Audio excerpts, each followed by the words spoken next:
Hello అందరికీ ఈరోజు వీడియోలో ఒక యూస్ఫుల్ అయినటువంటి కిచెన్ టిప్ చెప్తానండి. మనము తమలపాకులు అనేవి ఎక్కువగా పూజకు వాడుతూ ఉంటాము. తర్వాత మనము ఈ అజీర్తి ప్రాబ్లం ఏదైనా ఉన్నట్లయితే మనకి తమలపాకులు అనేవి చాలా బాగా యూజ్ అవుతాయి అనేది మనకు తెలిసిందే కదా. అలా కాకుండా మనము చలికాలంలో వచ్చేటటువంటి దగ్గు, జలుబు, గొంతు నొప్పి ఇలాంటివన్నిటికీ కూడా చాలా బాగా ఈ తమలపాకు అనేది యూజ్ అవుతుందండి. ఒక తమలపాకును తీసుకొని శుభ్రంగా కడిగి అందులో చిన్న అల్లం ముక్కను పైపొట్టును తీసేసి ఇలా చిన్న చిన్న ముక్కలుగా కట్ చేసి వేసుకోవాలి.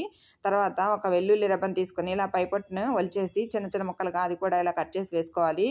తేనె కూడా తీసుకుని ఒక 1/2 టేబుల్ స్పూన్ వరకు అందులో వేసుకోవాలండి. తర్వాత తమలపాకును తొడిమిని కట్ చేసి ఇది ఒక కిళ్ళీలాగా చుట్టుకుని మనము ఉదయాన్నే పరగడుపున నమిలి తినేయాలండి. ఇలా తినడం వల్ల మనకి దగ్గు, జలుబు, గొంతు నొప్పి, చలికాలంలో వచ్చేటటువంటి గొంతు కఫము ఇలాంటివన్నీ కూడా పూర్తిగా తగ్గిపోతాయండి.